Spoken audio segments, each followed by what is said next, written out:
మన పిల్లల గురించి ఎంత చిన్నప్పటి నుంచే ఉండాలి. కానీ తన చిన్న ప్రాయంలో తన గురించి ఆలోచన అది ఎవరికి లేదు. పెళ్లి వయసు వచ్చేసరికి పెళ్లి అయిపోవాలంటే ఎలా అయిపోతుంది అది. కానీ దేవుడు నా హృదయంలో ఉన్నాడు.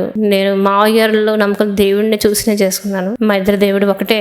నేను మావయ్యని చేసుకుంటే నేను దేవుడిలో ఉండొచ్చు కదా అన్న ఉద్దేశంతో నేను చేసుకోవడం జరిగింది. నా 15 సంవత్సరాల వయసు. 15 సంవత్సరాలు అంటే అది చాలా 10th క్లాస్ అవుతారేమో, చదువు మానేశాను. కానీ అలాంటి సమయంలో నాకు మ్యారేజ్ జరగడం జరిగిందన్నమాట అండి. ఆ రోజు సాయంత్రమే నా మ్యారేజ్ అసలు చెయ్యాలంటే ఇతను చేసేస్తే సరిపోద్ది అనుకున్నా తప్ప కానీ ఇలా భవిష్యత్తు ఏంటి ఆలోచించిన వాళ్ళు కూడా లేరండి. మేము ఎలా బ్రతుకుతాం అసలు, మాట్లాడలేని చేసుకుని ఇంత చిన్నపిల్లలు చేసుకుని అసలు మేము ఎలా బ్రతుకుతాం? అసలు మాకు ఆస్తి లేదు, అంతస్తు లేదు, మాకు ఏమీ లేదు, జీవనాధారం లేదు. ఒక పెళ్లి చేస్తే ఎలా చేస్తారు చెప్పంటే, ఒక భర్తకు ఉద్యోగం ఉండాలి, అందం ఉండాలి, ఆరోగ్యం ఉండాలి, ఉద్యోగం ఉండాలి, ఇల్లు ఉండాలి, వాకలు ఉండాలి, అన్నీ ఉండాలి. కానీ మా మ్యారేజ్ ఎలా జరిగిందో నాకే అర్థంగా చెప్పారండి. అసలు ఏముందంటే ఏమీ లేదు చెప్పారంటే కనుక.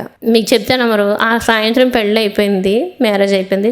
పిఠాపురం సువర్ణ రాజు ఫాస్ట్ గా చేశారు, మాకు మ్యారేజ్ చేశారు. కొంతమంది బంధువులు అక్కడ ఉన్నారు. అందరూ కూడా ఆశ్చర్యం, అసలు ఏంటి ఇలాంటి అమ్మాయిలు ఎలా ఇచ్చేస్తున్నారు అని.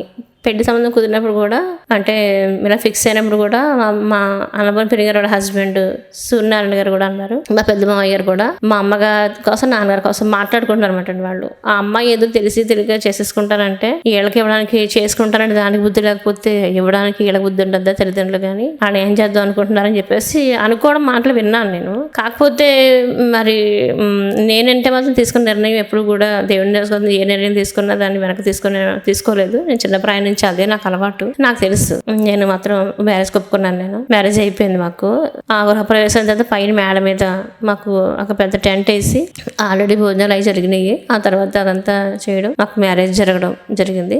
6 గంటలకి మ్యారేజ్ అయిపోయింది. ఒక టీ కూడా ఇవ్వలేదండి. మా పెళ్లి పేరు చెప్పి ఒక భోజనం కాదు కదా, టిఫిన్ కాదు కదా, స్నాక్స్ కాదు కదా, కనీసం ఒక టీ కూడా ఎవరికి ఇవ్వలేదన్నమాట. అంటే అంత మేము వేస్ట్. అసలు మా పెళ్ళి అంటే చిత్రం చెప్పాను కదా, ఇదేమంటండి.